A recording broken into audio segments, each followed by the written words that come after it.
जय श्री कृष्ण मित्रों, अजा एकादशी का व्रत महान पुण्य को देने वाला है।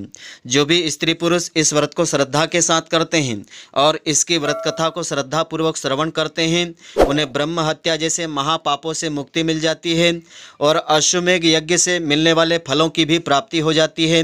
जो मनोकामना होती है वह भी श्री हरि की कृपा से पूर्ण हो जाती है। तो मित्रों, पूरे वीडियो को आप ध्यानपूर्वक देखेंगे तभी इसका संपूर्ण फल आपको मिलेगा। तो अजा एकादशी का व्रत भाद्रपद महीने की कृष्ण पक्ष की एकादशी तिथि के दिन रखा जाता है। इस वर्ष में यह व्रत रहेगा दिनांक 15 अगस्त 2020 शनिवार के दिन रहेगा। तो एकादशी के दिन भगवान विष्णु जी को अति प्रिय होता है। इस दिन इनकी पूजा अर्चना की जाती है। साथ ही इस दिन देवी लक्ष्मी जी की पूजा करने का विधान भी होता है। तो धार्मिक मान्यताओं के अनुसार अजा एकादशी व्रत से मनुष्य के समस्त प्रकार के पापों का नाश हो जाता है। जो इसका व्रत श्रद्धापूर्वक करता है वह इस लोक में सभी प्रकार के सुखों को भोग करके अंत समय में विष्णु धाम में चला जाता है। इस व्रत का फल अश्वमेघ यज्ञ, कठिन तपस्या और तीर्थों में स्नान दान आदि करने से जो मिलता है वही फल इस व्रत को करने से प्राप्त हो जाता है। तो इस दिन का मुहूर्त इस प्रकार से रहेगा। एकादशी तिथि आरंभ होगी दिनांक 14 अगस्त 2020 शुक्रवार के दिन दोपहर 2:05 पर एकादशी तिथि आरंभ हो जाएगी और एकादशी तिथि का समापन होगा दिनांक 15 अगस्त 2020 शनिवार के दिन दोपहर 2:22 पर समापन होगा। तो उदयात तिथि होने के कारण यह एकादशी रहेगी दिनांक 15 अगस्त 2020 को ही रहेगी। और अजा एकादशी के पारण का शुभ मुहूर्त रहेगा दिनांक 16 अगस्त 2020 को प्रातःकाल 5:50 से तो प्रातःकाल 8:28 का समय रहेगा।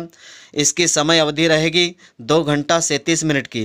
तो इस समय अवधि में आपको इस व्रत का पारण कर लेना चाहिए।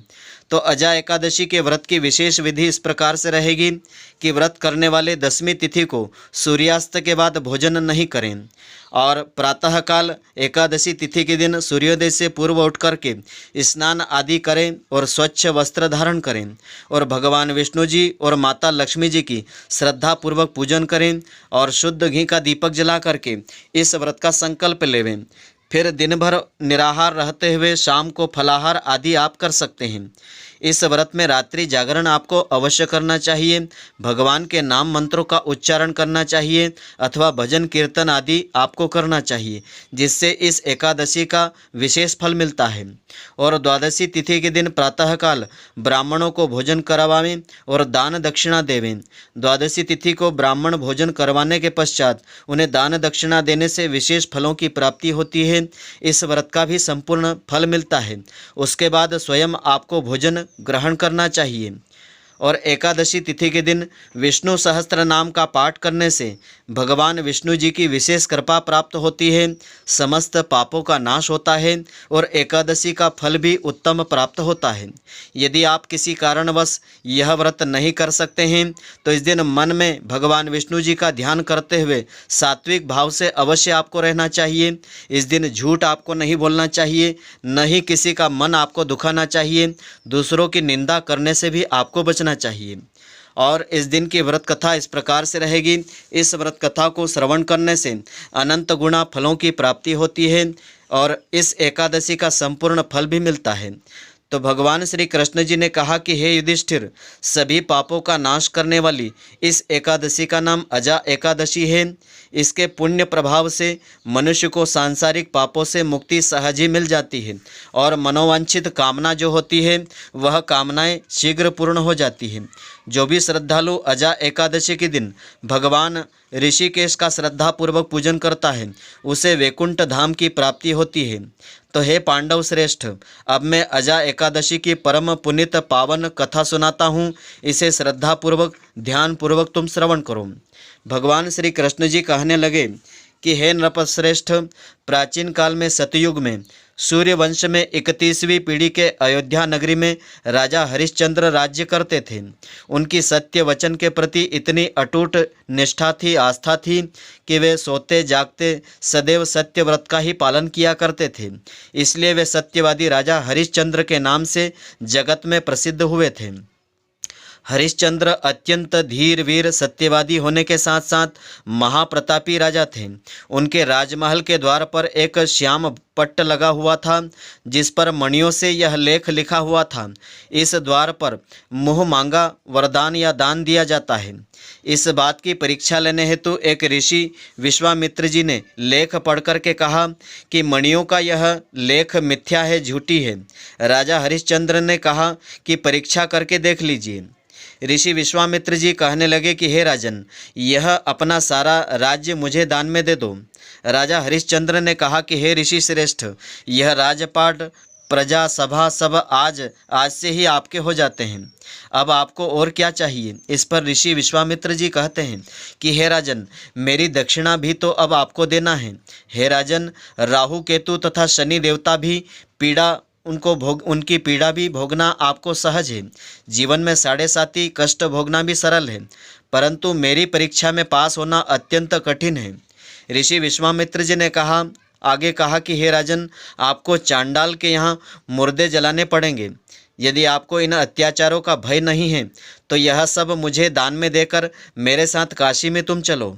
राजा ने धर्म का सत्कार करके अपना सारा राजपाट ऋषि विश्वामित्र जी को दान कर दिया और दक्षिणा चुकाने के लिए अपनी पत्नी, पुत्र तथा स्वयं को दास के रूप में बेच दिया। वह राजा शमशान में चांडाल का दास बन करके अपने लिखे सत्य वचन का पालन करता रहा। वह मृतकों के वस्त्र इकट्ठे करता था और श्मशान की चौकीदारी करता था, मगर किसी प्रकार भी सत्य से विचलित नहीं हुआ था। इतने कष्टदायक काम में भी उसने सत्य वचन को नहीं छोड़ा था। इस प्रकार चांडाल की दासता करते हुए उसके कई वर्ष बीत गए। एक बार राजा हरिश्चंद्र गहरी चिंता में डूबे हुए थे। अपने मन में इस कर्म से दुखी होकर के इससे मुक्त होने का उपाय सोचने लगे। तभी महर्षि गौतम जी उस क्षेत्र से निकलते हैं। राजा ने उनके चरणों में प्रणाम किया और हाथ जोड़ करके अत्यंत दुख भरी संपूर्ण कहानी सुनाई। महर्षि गौतम राजा की चिंताजनक कहानी सुनकर के स्वयं भी आहत हो गए, दुखी हो गए। गौतम ऋषि बोले कि हे राजन, कल्याणमयी अजा नाम की एकादशी भाद्रपद मास के कृष्ण पक्ष में आती है। यह अत्यंत कठोर से कठोर पापों को नष्ट करने की शक्ति देने वाली है और सभी पापों का नाश भी कर देती है। तुम अजा एकादशी का श्रद्धापूर्वक विधि पूर्वक व्रत करो। इसी व्रत के पुण्य प्रभाव से तुम्हारे समस्त पाप ताप नष्ट हो जाएंगे। तो इतना कह करके गौतम ऋषि अंतर्ध्यान हो गए।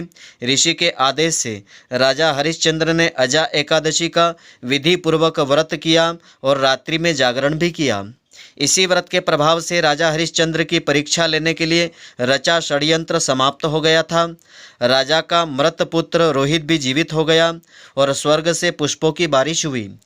महाराजा हरिश्चंद्र ने अपनी रानी और पुत्र सहित स्वयं को भी वस्त्र तथा आभूषणों से सजा हुआ देखा। पुण्यदायी अजा एकादशी के व्रत के प्रभाव से उन्हें पुनः राज्य प्राप्त हो गया और वह अपने परिवार सहित सुखपूर्वक राज्य करके अंत में स्वर्गधाम को प्रस्थान कर गए थे। हे राजन, इस प्रकार अजा एकादशी के प्रभाव से राजा हरिश्चंद्र षड्यंत्र से मुक्त हो गए थे और सभी पापों से उन्हें मुक्ति मिली थी। तो यह जो कथा है ब्रह्म विवर्त पुराण में वर्णित है। इसमें फलाहार इस प्रकार से लिया जा सकता है। इस दिन तिथि के दिन बादाम और छुहारे का सागार लिया जाता है। बादाम और छुहारे से बने पदार्थ, मेवा आदि आहार में लिए जा सकते हैं। तो मित्रों, आशा करता हूँ कि आपको हमारी यह ज्ञानवर्धक जानकारी पसंद आई होगी। यदि आपको पसंद आई हो तो आप हमारे वीडियो को अधिक से अधिक शेयर अवश्य करें, जिससे अधिक से अधिक लोग इस ज्ञानवर्धक जानकारी को प्राप्त कर सकें। और आप हमारे वीडियो को लाइक करना नहीं भूलें। धन्यवाद। जय श्री कृष्ण मित्रों, फिर मिलेंगे।